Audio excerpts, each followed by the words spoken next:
আপনারা দেখতে পাচ্ছেন অর্থাৎ সিলেট এয়ারপোর্ট রোডে যে বাসটি দুর্ঘটনা কবলিত হয়েছিল সেটিকে আসলে সরিয়ে নেওয়া হচ্ছে ক্রেন দিয়ে, বিশাল ক্রেন সাহায্যে সেটা সরিয়ে নেওয়া হচ্ছে।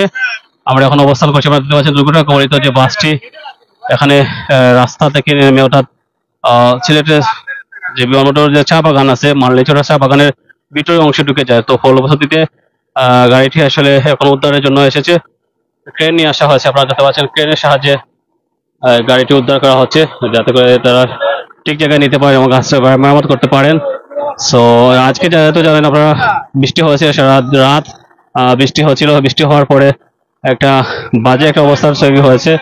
সো এই অবস্থার মধ্য দিয়ে আমরা আসলে আপনাদের লাইভ সম্প্রচার দেখানোর চেষ্টা করতেছি। আমি কিছুদিন আমার জেলা থেকে আপনারা দেখতে পাচ্ছেন ক্রেনের মাধ্যমে বাসটিকে আসলে উদ্ধার করা হচ্ছে যাতে করে তাকে নির্দিষ্ট জায়গায় নেওয়া যায়, যাতে করে এটা মেরামত করা যায়।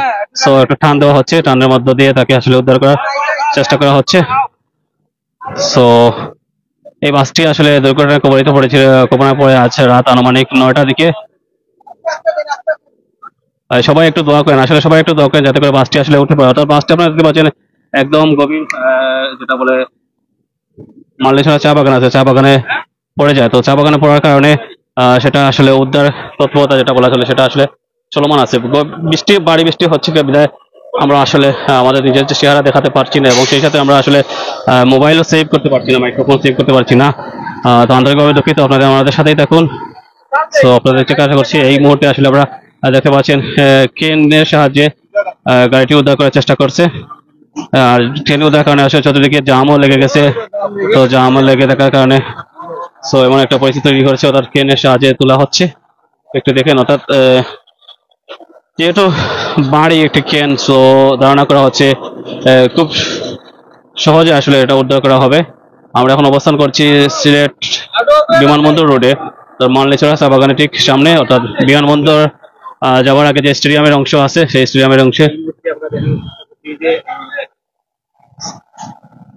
ক্রেন দিয়ে আসলে ভিতরে তোলার চেষ্টা করা হচ্ছে যে গাড়ি টেনে। আপনারা দেখতে পাচ্ছেন আমরা এই মুহূর্তে সরাসরি কিন্তু সো আপনারা কি কোথা থেকে দেখছেন আমাদেরকে জানাবেন। আর বিশেষ করে সবাই বৃষ্টির দিনে একটু সাবধানে চলাফেরা করবেন, যাতে করে যেহেতু আপনারা জানেন রাস্তা পিচ্ছিল হয়ে যায় এবং সেই সাথে আসলে রাস্তা গাড়ি ব্রেক করলে সেটা আসলে অনেক সময় কন্ট্রোল হয় না। সো এটাও একটা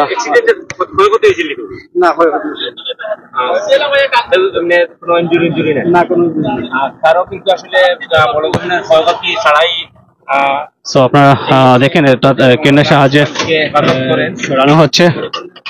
অর্থাৎ এই বাসটি আসলে নিয়ন্ত্রণ হারিয়ে মালনীচড়া যে চা বাগান আছে সে চা বাগানের অংশে ঢুকে পড়েছিল। সো যেহেতু রাত 9টার দিকে ঘটনা ঘটে, তখন আসলে টানা বৃষ্টি হচ্ছিল, বৃষ্টির সময় এই ঘটনাটি ঘটে। সো এখন আসলে ক্রেনের সাহায্যে তোলা হচ্ছে। উৎসুক মানুষজন আসলে খুব বেশি না, যেহেতু এখন টানা বৃষ্টি হচ্ছে। আমরাও আসলে কোনোভাবে রিপোর্টটা কভার করতেছি, আপনারা দেখতে পাচ্ছেন এখনো টানা বৃষ্টি হচ্ছে। ট্রেনে এটাকে নিয়ে নেওয়া হচ্ছে, রাস্তার মধ্যে তোলার চেষ্টা করা হচ্ছে।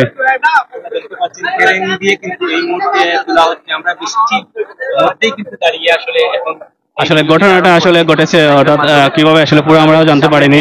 আমরা একটা খবর পেয়েছি, খবর পেয়ে আসলে এখানে আসেছি যাতে করে আপনাদেরকে দেখাতে সক্ষম হয়, যাতে করে কিভাবে আসলে বাসটিকে উদ্ধার করা হয়। অনেকে আসলে এই ধরনের ভিডিও প্রথম দেখবেন, সো আপনাদের জন্য এটা এক ধরনের শিক্ষণীয় ভিডিও হতে পারে, তাই আমরা আসলে আপনাদেরকে দেখানোর চেষ্টা করতেছি। বৃষ্টির কারণে দুই অংশে যে রাস্তার অংশে যেহেতু গাড়িগুলো চলমান ছিল সেটা রাস্তার সংকীর্ণ হওয়ার কারণে অনেক, যেহেতু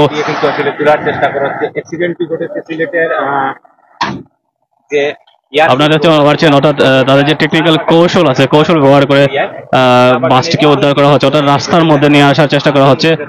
অর্থাৎ বাসের নিচের যে অংশ আমরা একটু নিরাপদ স্থানে সরে যেতে হবে, আসলে অর্থাৎ দেখতে পাচ্ছেন অর্থাৎ মেইন রোডে নিয়ে আসা হয়েছে। ধন্যবাদ।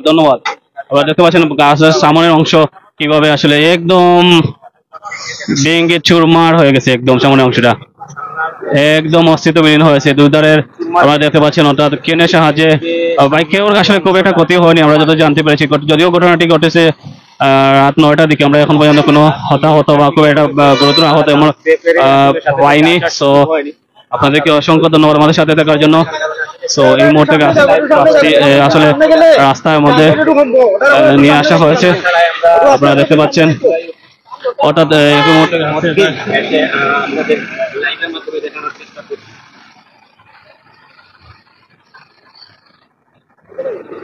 আপনারা দেখতে পাচ্ছেন এই গাড়ি তোলাকে কেন্দ্র করে কিন্তু প্রচুর গাড়ির লাইন এখানে হয়েছে। দুদিকে রাস্তার যে জ্যাম লেগে গেছিল সেটা আসলে সমাধান হচ্ছে। দিকে আপনাদেরকে লাইভ সম্প্রচার করানোর চেষ্টা করতেছি যাতে করে আপনারা দেখতে পারেন। দীর্ঘক্ষণ রাস্তার মধ্যে একটা সমস্যা তৈরি হয়েছিল, যেহেতু বাসটা আটকে গিয়েছিল। বিমানবন্দর রোড এই যে চা বাগান অপেক্ষা করতেছিলাম, কিন্তু বেশ কয়েকটি চা বাগান আছে, মধ্যখানের একটি চা বাগানের বাম দিকে কিন্তু গাড়িটি যোগ আছে। এয়ারপোর্টে যাওয়ার যে রাস্তা, বাম দিকে কিন্তু কাজে পড়ে যায় নিয়ন্ত্রণ হারিয়ে, এবং কোনো মারাত্মক হতাহতের ঘটনা আমরা যতটুকু জানতে পারলাম এখানে রাস্তার সাথে আলোচনা করে মারাত্মক হতাহতের ঘটনা নাই। আল্লাহ সবাইকে হেফাজত করেছে। আমরা গাড়ির এই যে চুরমার হয়ে যাওয়া অংশটা সামনে একটু দেখানোর চেষ্টা করবো, আপনারা আমাদের সাথেই থাকবেন। তো আমরা অপর প্রান্তে যেতে চাইলেও আসলে এখন যাওয়া যাচ্ছে না, প্রচুর পরিমাণে গাড়ি আসলে যাতায়াত করছে এই মুহূর্তে। সো আমরা আসলে ক্যাপশন দিতে পারি না, যেহেতু আমাদের বৃষ্টির কারণে আমাদের মোবাইলটাও আসলে স্ক্রিন যে রাইট করবো কিছু লেখবো সেটাও আসলে দেওয়া সম্ভব হচ্ছে না।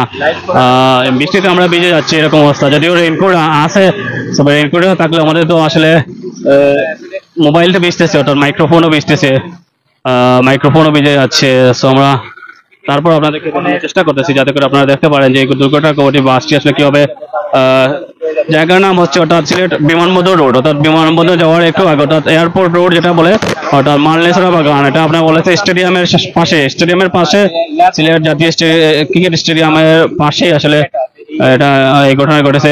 জায়গায় আমরা অবস্থান করছি। এখানে ঘটনাটি ঘটেছিল আনুমানিক রাত 9টার দিকে। তো বাসটি আসলে নিয়ন্ত্রণ হারিয়ে পাশে যে মালনীচড়া চা বাগান আছে, চা বাগানের অংশে ঢুকে পড়ে। কোনো মারাত্মক বড় ধরনের হতাহত হওয়া ছাড়া মোটামুটি অ্যাক্সিডেন্টটি থেকে বেঁচে যায়। আল্লাহ রাব্বুল আলামিন সবাইকে হেফাজত করেছে। যাই হোক, এই ধরনের আসলে যে অ্যাক্সিডেন্টে যেটা হয়, ভুল তো কোনো না কোনো ক্ষেত্রে হয়েই থাকে। যাই যে যার মতো করে আসলে আমরা বেশিরভাগ সময় দেখছি যে গাড়ি চালায়, অনেক সময় চালকদের ভুল থাকে, অনেক সময় পথচারী যারা তাদের ভুল থাকে, অনেক সময় বিপরীত দিক থেকে আসা গাড়ির চালকের ভুল থাকে। যে কোনো কারণেই হোক, কোনো না কোনো ভুলের কারণেই কিন্তু একটা অ্যাক্সিডেন্টে সংঘটিত হয়। তো সেই সংঘটিত হওয়ার জায়গা থেকে আমরা জানি এই ধরনের ভুলের পুনরাবৃত্তি। সো আমরা এখন লাইভ থেকে বিদায় নিচ্ছি। আপনাদেরকে অসংখ্য ধন্যবাদ আমাদের সাথে থাকার জন্য।